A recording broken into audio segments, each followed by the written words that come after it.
Many young Koreans are opting out of dating, marriage, and having children just to survive.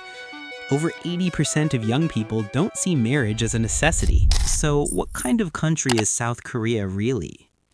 When people mention Korea, what comes to mind? Is it K-pop girl groups, K-dramas, or the powerful chaebols? Let's talk about the major players in the Korean economy.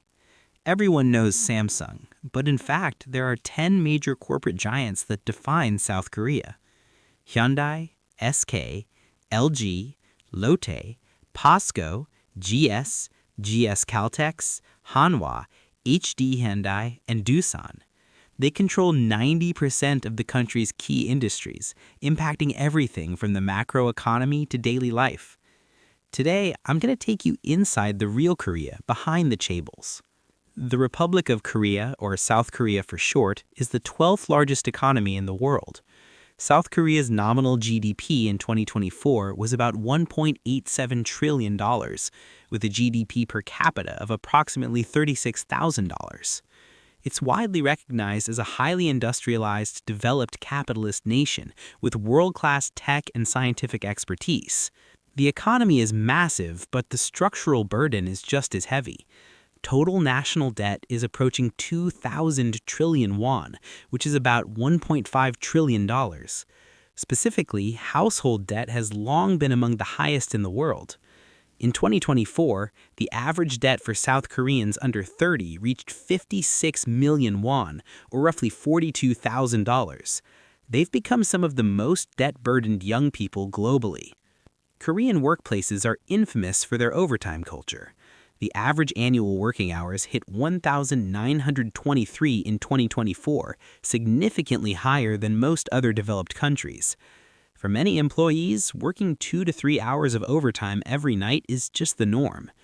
In 2024, the average annual salary in South Korea was about $44,000. That's roughly 315,000 yuan, or 4,600,000 yen. Social pressure in Korea is off the charts. Education, jobs, and housing are the three big hurdles in life. Seoul is one of the most expensive cities in the world to buy a home. The house price to income ratio is between 18 and 22, far higher than in Tokyo or Berlin. As a result, many young Koreans are opting out of dating, marriage, and having children just to survive. Over 80% of young people don't see marriage as a necessity. Childcare costs can take up over 60% of a household's income. In 2024, South Korea's total fertility rate was 0.76. That was the first rebound in 9 years, but it's still the lowest in the world, well below the population replacement level of 2.1. The Korean education system is world famous for being hyper-competitive. High schoolers often study for up to 14 hours a day. The cram school or hagwon industry is massive. Top-tier tutoring can cost up to 30 million won for 6 months, which is about $22,000. It's the second biggest expense for most families. Looking at the economic structure, the top 10 chaebols like Samsung and Hyundai contribute 60% of Korea's total industrial output. They dominate semiconductors, the auto industry, chemicals, and hold over 90% of the market in sectors like steel. Samsung Group's total revenue alone is nearly 15% of South Korea's entire GDP.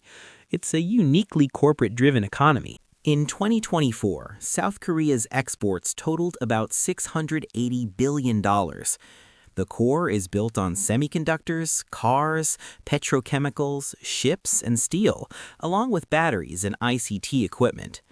Semiconductors have consistently accounted for 18 to 22% of national exports. Samsung Electronics and SK Hynix control over 70% of the global DRAM market. This is the technical lifeblood of Korea. South Korea also holds an 84% share of the global large-size OLED market, dominating the high-end space. Global smartphone shipments reached 1.22 billion units in 2024, and Samsung shipped about 210 of them, holding a 17% market share, second only to Apple. In the auto industry, the Hyundai Kia Group is the third largest automaker in the world. Their global sales reached 7.23 million units in 2024, trailing only Toyota and the Volkswagen Group. However, Beijing Hyundai only sold 154,000 cars, less than 1/7 of its peak. The shifting global landscape is putting pressure on Korean carmakers. Shipbuilding remains one of South Korea's trump cards. It's the second largest shipbuilding nation in the world, and in the high-tech LNG carrier sector, it has an almost total monopoly. HD Hyundai, Samsung Heavy Industries, and Hanwha Ocean control about 90% of the global market. Winning the lion's share of high-end ship orders gives Korea a strategic position in the global maritime energy chain. South Korea's crude steel production in 2024 was 63.5 million tons, ranking 7th in the world. POSCO, Hyundai Steel, and Dankook Steel are the core pillars of the Korean steel industry. Back in the 1950s, South Korea was one of the poorest countries on Earth, with a GDP per capita of less than $100. U.S. aid and Japanese colonial infrastructure in the 50s laid the groundwork for the chaebol's early growth. By pursuing export-oriented policies, the miracle on the Han River saw the economy take off, becoming one of the 4 Asian tigers. From 1962 to 1996, GDP per capita skyrocketed from $87 to $10,548. It joined the OECD in 1996, solidifying its status as a high-income economy. Through K-pop, movies, and TV, Korea has built massive soft power. The cultural industry now makes up 6.3% of the GDP, creating a unique Hallyu model of capitalism. Korean cultural influence peaked in the 21st century, becoming a global phenomenon. From BTS and Blackpink to Parasite, Squid Game, My Love from the Star, and Descendants of the Sun, Korea has built a complete industrial system across music, film, TV, and variety shows. The entertainment industry is now a major pillar of the national economy. The industry's total market size reached $135 billion in 2024, making Korea the 4th largest music exporter in the world. Music exports alone were worth about $1.46 billion in 2024, accounting for 9.2% of the global music trade, trailing only the US, Japan, and Germany. Specifically, the core K-pop industry generates about $13 billion annually, with a streamlined chain for trainee training, content production, global marketing, and distribution. The film and TV industry hit 15.6 trillion won in 2024, which is about $11.6 billion. Also in 2024, the Korean gaming industry reached 23.5 trillion won, or roughly $17.5 billion. In 2024, the total value of the Korean fashion industry hit 128.3 trillion won, about $95 billion, accounting for 6.2% of the GDP. Exports of fashion products like clothing, shoes, and accessories reached $34.2 billion. For 3 consecutive years, South Korea has been the 4th largest cosmetics exporter in the world, behind only France, the US, and Japan, exporting $9.73 billion in 2024. That's roughly 70.3 billion RMB, or 1.4 trillion yen. Korea ranks 3rd globally in cosmetic surgery, behind the US and Brazil, with about 2.1 million procedures performed annually. It's the world's top destination for medical aesthetics. There were 1.2 million medical tourists in 2024. Of those, about 705,000 were dermatology patients, making up 58.8% of the total. Around 382,000 were plastic surgery patients. China accounts for 62% of these visitors, and Southeast Asia accounts for 25%. This brings in tourism revenue of about 4.8 trillion won, roughly $3.6 billion, with per capita spending around $3,000. Korea is a classic nation-state. The total population is about 51.32 million, though it's seen negative growth for 4 straight years. The Seoul metropolitan area is home to nearly 50% of the entire population. The urbanization rate is as high as 82.5%, while mountainous and remote areas are sparsely populated. Ethnic Koreans make up over 99% of the population. Ancestrally, they descend from the ancient Samhan tribes, Mahan, Jinhan, and Byeonhan, as well as the Silla Kingdom. Research shows that 99% of Koreans share genetic traits linked to the Silla culture. There are about 67,000 Chinese residents, mostly from Shandong, China, concentrated in areas like Daerimdong in Seoul. Immigrants from Southeast Asia account for less than 1%. The total foreign resident population is about 2.67 million, mostly working in manufacturing, industrial sectors, and services. South Korea is rapidly becoming an aging society, with a growing percentage of the population aged 65 and older. Korean is the official language, part of a language isolate family. It uses Hangul, the phonetic script created by King Sejong the Great in the 15th century. Adult literacy is basically 100%. The culture is deeply influenced by Confucianism, and traditional festivals and etiquette still reflect traces of that heritage. Traditional arts like danchong, pansori, and various craft techniques are listed as intangible cultural heritage. The main religions are Christianity, Buddhism, and Catholicism, though more than half of the population is non-religious. South Korea achieved universal health insurance in 1989, and the current system covers every citizen. Individuals usually pay only 20 to 50% of their medical bills. Public schools provide 12 years of compulsory education, from elementary through high school, completely tuition-free. Families only pay for things like textbooks and extracurricular activities, which cost about 500,000 won a year, or roughly $370.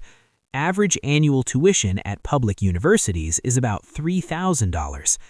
Now, let's talk about technological innovation. South Korea has been a global leader in R&D for a long time. It's one of the top countries when it comes to R&D spending as a percentage of GDP. In 2024, that figure hit 4.9%. That's way ahead of the US and Europe. Looking at world-class innovation metrics, South Korea's patent strength, investment in scientific research, and ICT infrastructure consistently rank in the Global 5. Then there's the food. Think kimchi, bibimbap, and favorites like army stew and spicy rice cakes. The flavors are a perfect mix of spicy and fresh, giving it that distinct peninsula vibe. Koreans also eat about 86 packs of instant noodles per person every year, the highest in the world. Spicy products like buldak, fire noodles, actually make up 73% of their total noodle exports. Socially, Korean culture is rooted in etiquette, with respect for elders and a strong collective consciousness at its core. This blends seamlessly with their ultra-modern lifestyle, and Koreans absolutely love their coffee. It's become a huge part of the culture. Per capita consumption is around 512 cups a year, ranking them 7th globally. Geographically, South Korea is located on the southern half of the Korean peninsula in East Asia, between 33 and 38 degrees north latitude. It's surrounded by water on 3 sides, the Yellow Sea to the west, the DMZ at the 38th parallel bordering North Korea to the north, the Sea of Japan to the east, and the Korea Strait to the south, separating it from Japan. The total area is about 103,290 square kilometers, which is about 45% of the entire peninsula, just a bit smaller than North Korea. Its location is fantastic. Right in the heart of Northeast Asia, it serves as a major hub connecting the mainland to the Pacific. This has helped foreign trade and logistics skyrocket. Busan is the largest port city in South Korea. By 2024, Busan Port's container throughput reached 23.5 million TEUs, ranking 8th in the world. It handles over 40% of the country's total maritime shipping. Gwangali Beach in Busan is also a must-visit seaside destination. Meanwhile, Incheon is home to the country's largest international airport, a critical aviation hub for all of Northeast Asia. With 70.67 million passengers in 2024, it ranks third globally in international passenger traffic, trailing only Dubai International and London Heathrow. About 35% of those people are transit passengers. Daegu is famous for its textile and electronics industries, while Gwangju is the hub of the Southwest. And then there's Jeju Island, which is all about tourism. As the largest island in Korea, its unique volcanic landscapes make it a top-tier vacation spot for locals. Then we have Seoul. The full name is Seoul Special City. It's the capital and the political, economic, and cultural heart of the nation. Located right in the middle of the peninsula, the Han River flows right through it, splitting the city into north and south. Seoul covers about 605.77 square kilometers and is divided into 25 districts. With a population of 9.67 million by 2025, it's one of the most densely populated cities on Earth. Seoul has a deep history, too. It dates back all the way to the Baekje Kingdom in 18 BC. In 1392, the Joseon dynasty set up its capital here. Back then, it was called Hanyang, but was later renamed Seoul. In January 2005, the official Chinese name for the city was standardized as Seoul. As a major global metropolis today, Seoul accounts for 21% of the country's GDP and stands as one of Asia's primary financial hubs. The cityscape is a beautiful blend of the old and the new. The two sides of the Han River offer a cool contrast. The north, Gyeongbi, preserves Gyeongbokgung Palace and other historical sites, while the south, Gyeongnam, is a bustling business district. Myeongdong is the heart of the shopping scene, packed with fashion boutiques, beauty shops, street food, and currency exchanges. It's the #1 spot for tourists to check in. With the global explosion of K-pop and K-dramas, Seoul has become a massive cultural exporter. Korea's history is long and complex. The roots of its civilization can be traced to tribal alliances thousands of years BC. The peninsula went through Gojoseon, the Three Kingdoms period, and more.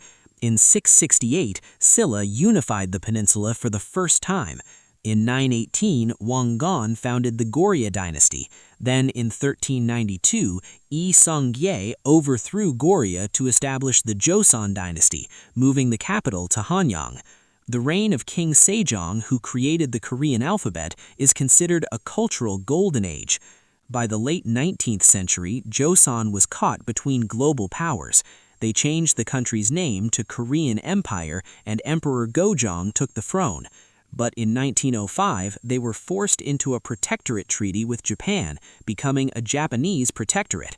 By 1910, the annexation treaty turned Korea into a Japanese colony.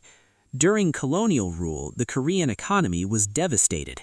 In 1948, the Republic of Korea was established In the south, then the miracle on the Han River from the 60s to the 80s led to rapid industrialization.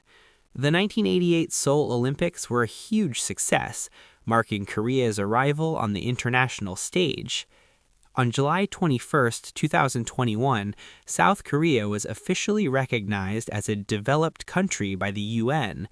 This was a historic first for the UN Conference on Trade and Development, the first time since 1964 that a country moved from the developing group to the developed group.